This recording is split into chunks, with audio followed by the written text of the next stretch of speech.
Bismillah boat and the shared anchor. Welcome, friends, to another story from African myths and faith, stories for kids and adults.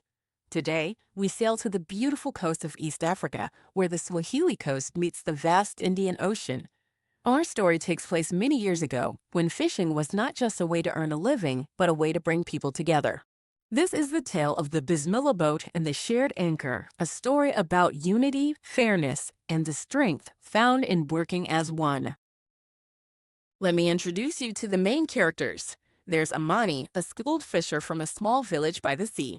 Amani's family has been fishing these waters for generations, learning the ways of the ocean and the rhythms of the tides. Then there's Juma, a wise elder who knows the stories of the stars and the prayers that keep the boat safe. And finally, Fatima, a young woman who dreams of becoming a fisher like her father and uncle. Together, they belong to a tight-knit fishing community where everyone depends on the ocean and on each other. The story begins early one morning, just as the sun begins to paint the sky with soft oranges and pinks. The fishers prepare their boats, mending nets and checking their gear. But something is different today. The fleet, made up of many small boats, will not head out with separate anchors as usual. Instead, they will share one anchor, a symbol of their unity and trust. You see, in the past, each fisherman took his own anchor and chose his own spot to fish. Sometimes this led to disputes over the best places, and sometimes the fish were caught unevenly, with some boats returning full while others came back nearly empty. The sea gave enough for all, but only if the fishers worked together. One evening, after a long day on the shore, Juma gathered everyone by the fire. "We need a new way," he said softly, "a way that reminds us we are not alone out there on the water. We begin with a blessing, Bismillah, in the name of God. Then we share one anchor. We will rotate the places where we fish, so all have a fair chance." At first, some were unsure. How could one anchor hold all the boats? Would the rotation be fair? But Amani spoke up. "Let us try. If we trust each other and keep our promise, the sea will reward us." So they did.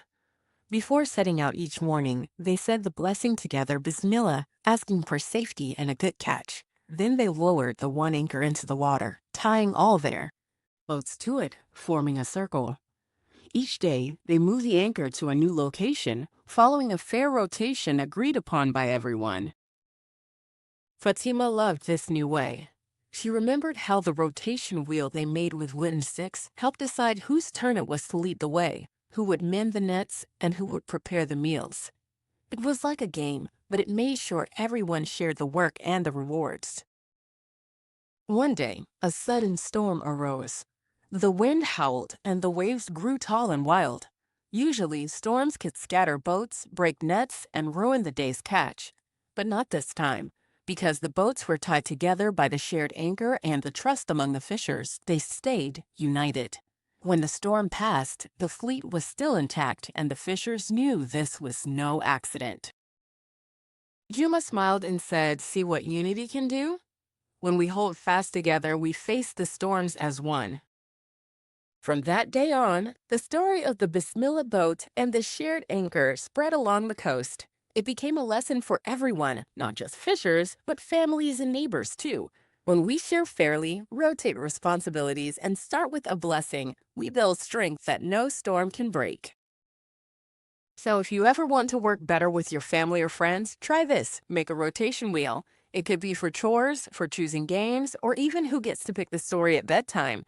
Take turns, share fairly, and remember that starting with a kind word or a blessing brings everyone together.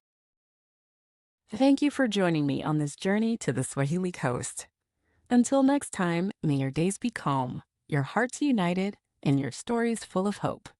Bismillah.